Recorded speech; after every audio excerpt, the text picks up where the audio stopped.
Vamos a vernos si ya corrigieron allá el problema de audio. Adelante. Tiempo. En la República Dominicana se contrató la vacuna AstraZeneca, fabricada en la India, con una licencia de dicha firma y la Universidad de Oxford en el Reino Unido. Lamentablemente, la referida empresa farmacéutica no pudo cumplir sus obligaciones contractuales a pesar de habérsele pagado, como tampoco las pudo cumplir con varios otros países de Europa. El fracaso del mecanismo COVAX de la Organización Mundial de la Salud, OMS, para proveer del fármaco a los países en desarrollo, obligó al gobierno a la búsqueda de la única alternativa viable en el momento, la vacuna Sinovac, elaborada por la República Popular China. De una meta de vacunar a 7.8 millones de personas para fines de este año, el 80% de estos, es decir, 6.2 millones para junio, en la actualidad han recibido una dosis 5.7 millones y dos dosis 4.5 millones de ciudadanos. Por consiguiente, a agosto de este año, todavía faltaban 1.7 millones de personas por vacunar para completar la meta propuesta para junio del año en curso. Debido a una disminución del cúmulo de ciudadanos que en estos momentos acude a vacunarse, es lógico suponer que desafortunadamente tampoco se alcanzará la meta deseada en el plazo previsto. La decisión adoptada por el gobierno dominicano de aplicar una tercera dosis de la vacuna a los 30 días de completado el ciclo con un tipo de fármaco diferente, sin una clara explicación del porqué, encontró una oposición por parte de la OMS y de la Organización Panamericana de la Salud, OPS, que la condicionaron a la realización de estudios científicos que certificaran su necesidad y viabilidad. En estos días hemos visto que en los Estados Unidos la Agencia Federal de Drogas, FDA, ha autorizado la aplicación de una tercera dosis del fármaco, pero luego de cumplir con 3 condiciones. Primero, que se llevaran a cabo los ensayos clínicos necesarios. Segundo, que hubiesen transcurrido 8 meses, no 30 días, después de la aplicación de la segunda dosis. Y tercero, que se utilizara la misma vacuna que en el ciclo inicial, que en el caso norteamericano han sido las vacunas Pfizer, BioNTech, Moderna y Johnson & Johnson. Aparte de lo relacionado con el coronavirus, hay otras áreas del sector salud que no han sido debidamente atendidas por parte de las actuales autoridades. Es lo que ha ocurrido, por ejemplo, con enfermedades crónicas no transmisibles como el cáncer, la hipertensión arterial, la diabetes y la insuficiencia renal, que han traído como consecuencia aumento de morbilidad y de muertes que pudieron haberse evitado. En el área de atención primaria hay un abandono total. Predomina una inadecuada infraestructura y equipamiento, donde a veces falta hasta el agua, así como desabastecimiento de insumos y medicamentos. En los centros hospitalarios a nivel nacional hay una baja capacidad resolutiva, lo cual se refleja en largas listas de espera para consultas especializadas, tardanzas en programación de cirugías selectivas, escasez de pruebas de laboratorios y otros estudios diagnósticos. Más aún, hay una falta de recursos humanos, técnicos y profesionales causada por las indiscriminadas cancelaciones de profesionales y técnicos de alta calificación en el área. En lo que concierne a la economía, es preciso señalar que de conformidad con datos ofrecidos por el Banco Central, durante los primeros 6 meses de este año 2021, la economía dominicana creció 13.3% y se pronostica que para el año en su totalidad crecerá en 7.5%. parecen cifras astronómicas, pero en verdad se trata de un rebote estadístico que compara la reactivación del crecimiento de este año con el colapso experimentado en nuestra economía en el 2020, que fue de menos 6.7% del PIB. No obstante, cuando se establece una relación entre los resultados del crecimiento económico del 2021 con los del año anterior a la pandemia, el 2019, resulta que la proyección real de crecimiento para el 2021 es tan solo de 0.3%. Fíjense ustedes, de una proyección de crecimiento por rebote estadístico de un 7.5% a una realidad de solo 0.3%. Se trata, por consiguiente, de un crecimiento relativo, lo cual pone en evidencia que utilizando cifras fuera de contexto, se puede confundir al pueblo mediante una manipulación estadística que no refleja la que realmente acontece en los hogares dominicanos. A pesar de los logros obtenidos por las actuales autoridades en mantener la estabilidad macroeconómica y un clima adecuado para la inversión, a los fines de que el país pueda salir de la crisis, lo cierto es, sin embargo, que todavía estamos en una fase embrionaria de recuperación de lo que habíamos alcanzado antes de la pandemia. En tal virtud, saludamos el empeño que ha puesto el gobierno en un importante sector productivo nacional como es el turismo. Pero aún tenemos un camino que recorrer para la total recuperación de la industria sin chimeneas de nuestro país. Por supuesto, muchas de las razones escapan al gobierno, pues también con motivo de la pandemia del COVID-19 y sus variantes, importantes mercados para el envío de turistas aún permanecen cerrados para visitar nuestro país. Como consecuencia, todavía tenemos hoteles cerrados en notables polos turísticos que dependen de esos mercados. En la Fuerza del Pueblo, aspiramos a que continúe ese empeño y esfuerzo gubernamental en asistir a ese sector para que logre el esplendor, la contribución a nuestra economía y a la generación de empleos que tuvo previo a la propagación del virus.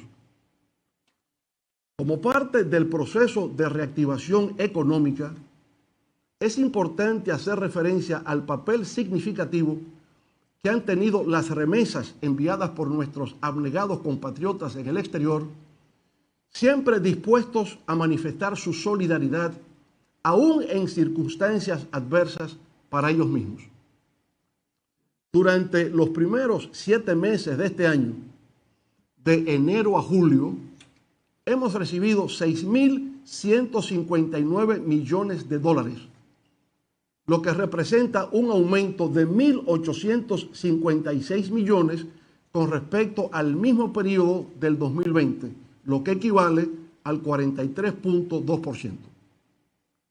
Esos recursos que ingresan al país son de una importancia tal que en la actualidad resultan determinantes en el presupuesto del 50% de nuestros hogares.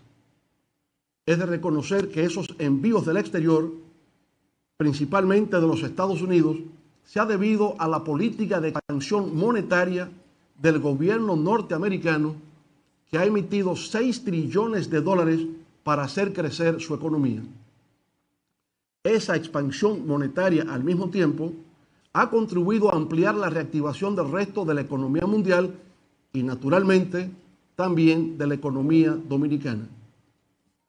Como consecuencia del impacto económico del COVID-19, nuestra economía, que en el 2019 tenía un Producto Interno Bruto ascendente a 89.000 millones de dólares, experimentó en el 2020 una caída de 10.000 millones de dólares. Hablar de recuperación económica significa, en primer término, recuperar esos 10.000 millones de dólares perdidos en nuestra capacidad de producción de riquezas. Eso, claro está, no se logrará este año. Con vientos a favor podría tal vez lograrse en el 2022, pero lo más probable, sin embargo, es que lo podamos alcanzar en el 2023. Así pues, aunque nos encontramos afortunadamente en un proceso de reactivación, no podemos perder de vista lo que ocurre en el plano global, donde todavía persisten efectos de la pandemia, ahora con sus múltiples variantes, y una situación económica que, debido al fenómeno de expansión monetaria estadounidense, ahora tiene que enfrentarse a los efectos indeseados del crecimiento de la deuda y de la inflación. Por todo eso, cobra sentido la advertencia expresada por la CEPAL al estimar como una paradoja de la recuperación en América Latina y el Caribe el que el rebote económico no asegura un crecimiento sostenido. De todas maneras, tomando como bueno y válido que la economía dominicana durante el primer semestre del 2021 haya crecido 13.3%, conviene formularse la siguiente pregunta. ¿Cuál ha sido el aporte del gobierno desde el punto de vista fiscal para el inicio de esa reactivación económica? La mejor acción que el gobierno puede realizar para promover el crecimiento económico es a través de la inversión pública. Resulta, no obstante, que durante los primeros 7 meses de este año, el gobierno, de un total de gastos de 468.342 millones de pesos, solo ha destinado 30.552 millones a gastos de capital, es decir, infraestructura, compra de maquinarias, equipos, vehículos, etcétera, equivalente a un pírrico 6.5% del gasto total. Eso es importante porque el gobierno, conforme al presupuesto de este año de 959.093 millones de pesos, el más alto de la historia económica dominicana, está legalmente autorizado a invertir en gastos de capital 132.365 millones, razón por la cual podemos afirmar que su contribución al inicio de la reactivación económica no ha sido en proporción a la que ha debido ser. Para enfrentar los estragos económicos generados por el COVID-19, el gobierno dominicano, al igual que otros gobiernos, se vio obligado a incrementar el gasto. Tuvo que hacerlo, sin embargo, en unas circunstancias en que disminuían los ingresos fiscales. A falta de una cooperación de la comunidad internacional, el gobierno tuvo que recurrir al endeudamiento.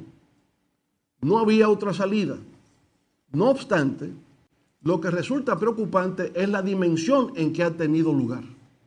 El nivel total de la deuda de los sectores públicos, financiero y no financiero, se ha disparado de forma significativa, situándose en el más alto de la historia económica nacional. Con un crecimiento de 18.7 puntos porcentuales durante la pandemia, es el de mayor registro de América Latina y el segundo más alto en crecimiento del mundo. Y eso, naturalmente, hace levantar las cejas y mirar con preocupación. Esa legítima preocupación se debe a que esos niveles de endeudamiento, como acertadamente nueva vez afirma la CEPAL, reducen el espacio fiscal, ponen en peligro la recuperación y limitan el crecimiento futuro. En junio del 2020, la deuda pública dominicana era de 46.700 millones de dólares, igual al 59.2% del PIB. A junio de este año era de más de 59.700 millones de dólares, equivalente al 68% del PIB. Esto es 13.000 millones más que en junio del año pasado.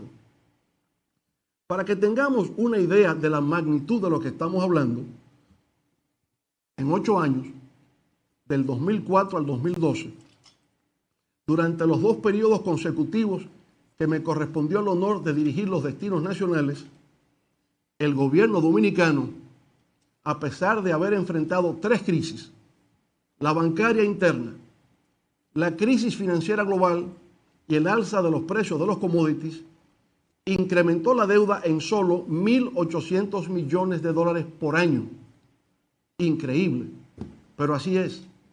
Durante esos 8 años de nuestros gobiernos, la deuda incluso disminuyó, pasando de un 46.9% del PIB a un 41.3%. Señoras y señores, en los círculos oficiales se afirma que durante el primer año de gestión del actual gobierno se han recuperado 714.551 empleos de la prepandemia. Sin embargo, la encuesta continua de la Fuerza de Trabajo establece que la pérdida total de empleos durante la pandemia fue de 470.000 puestos de trabajo.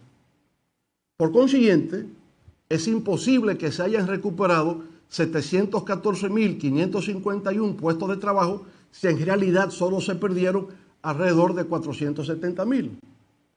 Si se hubiera recuperado esa cantidad de empleos, eso significa que el actual gobierno ya habría recuperado el 100% de los empleos perdidos en la pandemia y además habría creado 245.056 adicionales. Naturalmente, eso es imposible, debido a que aún en los mejores tiempos de crecimiento económico nunca se han creado más de 120.000 empleos por año.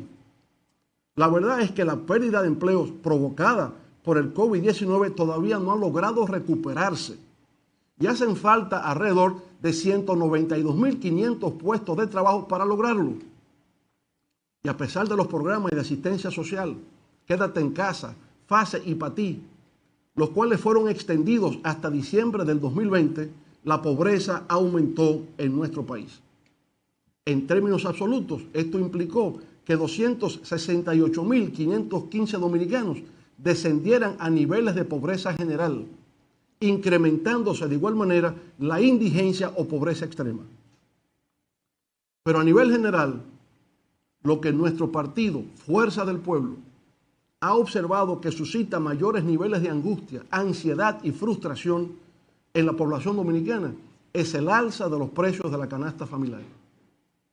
Un ejemplo es lo que ha ocurrido con los precios del pollo, un producto de primera necesidad, fundamental en la dieta diaria de nuestro pueblo, que junto al arroz ocupa los primeros lugares en términos del gasto alimenticio de las familias dominicanas. Aunque se asocia el alza del precio del pollo a la fiebre porcina, la verdad es que desde fines del 2020 y durante los primeros 7 meses de este año, el aumento en su precio ha sido una constante. Se han hecho reuniones entre autoridades, productores, dueños de supermercados y vendedores para buscarle una salida a un tema que resulta agobiante para la población y no se ha logrado. Ha habido un fracaso en solucionar el incremento de los precios del pollo, pero de igual manera con otros productos, como el arroz, el aceite y las habichuelas. Tampoco se ha logrado mejorar la situación con los limones, las naranjas y los aguacates, y ni siquiera con el arenque o el bacalao. Personalmente, he consultado a algunos vendedores de pollo, quienes me han hecho saber que el precio varía de un día para otro, así como de un lugar a otro, pero en ningún caso baja de 75 pesos la libra. Más bien oscila entre 85 y 90 pesos y hay algunos puestos de venta en el Distrito Nacional donde ha llegado hasta a 100 pesos la libra. De acuerdo con las cifras del Banco Central, la inflación acumulada en el renglón de alimentos y bebidas no alcohólicas desde agosto del 2020 hasta julio del 2021 asciende en general al 9.84%. Pero hay productos alimenticios donde las alzas superan el 30%, el 40% y hasta el 60%. El huevo se incrementó al pasar de 179 pesos a 231 pesos el cartón de 30 unidades. La carne de res, que costaba 111 pesos la libra, ahora se encuentra a 152 pesos. El aceite de soya subió de 380 pesos a 626 pesos el envase de 128 onzas. Y las sopitas se incrementaron de 38 a 57 pesos la cajita de 7 unidades. el gobierno dominicano ha pretendido atribuir las alzas de los alimentos al incremento de los precios internacionales de los insumos y materias primas utilizadas en la producción, como los fertilizantes, los granos básicos y el petróleo. Sin embargo, esos mismos factores internacionales están presionando hacia el alza de los precios de los alimentos a todos los demás países de América Latina, con la diferencia de que la mayor parte de esos países muestran en los últimos 12 meses una inflación alimentaria moderada. El problema radica en que la inflación alimentaria de República Dominicana es una de las más altas de América Latina, solamente superada por Venezuela, Brasil y Argentina. El incremento de los precios de los alimentos, unido a la pérdida de empleos e ingresos económicos que ha sufrido el pueblo dominicano como resultado de la COVID-19, sugiere la posibilidad de que el país experimente un aumento del hambre y la subalimentación, lo que representaría a su vez un retroceso en términos de seguridad y soberanía alimentaria. Por supuesto, no podemos permitir que eso ocurra y la fuerza del pueblo trabajará de manera infatigable para impedir que una situación semejante pueda enseñorearse sobre el territorio de la República Dominicana. Distinguidos amigos, el actual gobierno dominicano ha manifestado un particular interés en lo relativo a la transparencia, a la rendición de cuentas y a la lucha contra la corrupción y la impunidad. Debemos reconocer que el gobierno ha sido enérgico e insistente en tratar de cumplir con sus objetivos de fortalecimiento del Estado de Derecho en nuestro país. No obstante, es preciso indicar que ese objetivo no se ha iniciado con la actual gestión gubernamental. Desde el 1996, durante nuestra primera gestión de gobierno, se puso en ejecución un plan integral orientado hacia la reforma y modernización del Estado dominicano. Se creó la Comisión Nacional de Reforma del Estado, CONARE, la Comisión Presidencial de Reforma de la Justicia y una comisión de 15 juristas para la modificación de los códigos legales. Se aprobaron la Ley Orgánica de Presupuesto para el Sector Público, la Ley de Crédito Público, la Ley de Tesorería Nacional, la Ley de Planificación e Inversión Pública, la Ley de Compras y Contrataciones de Bienes, Servicios y Obras Públicas, la ley que crea el Sistema Integrado de Administración Financiera del Estado, la ley que instituye el Sistema Nacional de Control Interno y de la Contraloría General de la República, la Ley Orgánica de Administración Pública, la Ley sobre Función Pública y la ley que crea la Estrategia Nacional de Desarrollo 2030. Durante nuestra gestión de gobierno, se crearon la Dirección Nacional de Persecución de la Corrupción Administrativa, antecesora del actual PEPCA, el Sistema de Declaración Jurada de Bienes, la Comisión de Ética Pública y Combate a la Corrupción y las comisiones de auditoría social. Con la proclamación de la Constitución del 2010, se dio origen al surgimiento de nuevas instituciones que actualmente juegan un rol estelar en nuestro sistema democrático, como son el Tribunal Constitucional, el Consejo del Poder Judicial, el Consejo Superior del Ministerio Público, el Tribunal Superior Electoral, el Tribunal Superior Administrativo y el Defensor del Pueblo. Como puede apreciarse, toda la base institucional para la existencia del Estado social y democrático de derecho surgió como iniciativa de los gobiernos que tuve el honor de dirigir. Estimamos en toda su justa dimensión el deseo del presidente Luis Abinader de hacer nuevos aportes a la consolidación de la institucionalidad democrática de nuestro país. Y por tal motivo, la Fuerza del Pueblo ve con simpatía y beneplácito la invitación que formula a distintos sectores de la vida nacional para que participen en un proceso de diálogo con relación a 12 propuestas de reformas sugeridas por el Poder Ejecutivo. Consideramos que la construcción del consenso es la vía más idónea para que el país pueda avanzar en la superación de la actual crisis sanitaria, económica y social causada por la pandemia del COVID-19, así como por la supervivencia frente a males ancestrales que todavía aparecen como fantasmas en el horizonte nacional.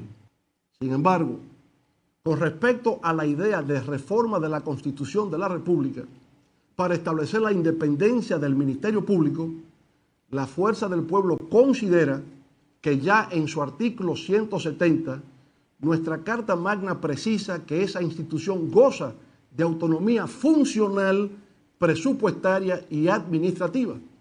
Y lo mismo señala el artículo 2 de la Ley Orgánica del Ministerio Público. Como los términos autonomía e independencia significan lo mismo, carece de sentido pretender modificar la ley de leyes para introducirle algo que ya existe. Constitucional y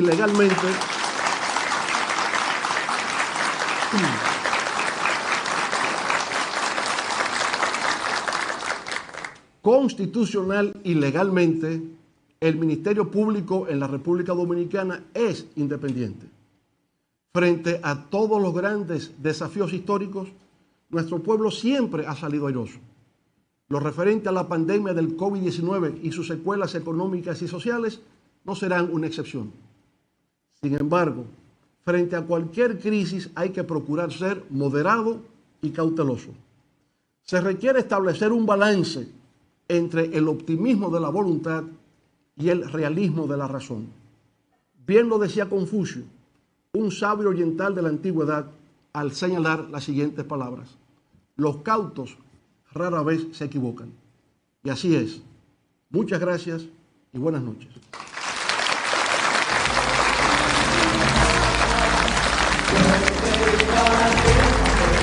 Bueno, señores, ahí vimos el discurso del expresidente Leonel Fernández.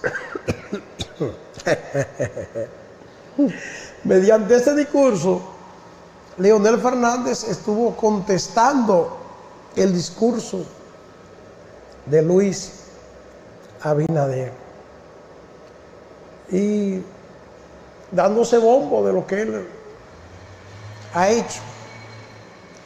¿Está de acuerdo Leonel Fernández con el diálogo propuesto por Abinader para la reforma que está planteando en varios puntos?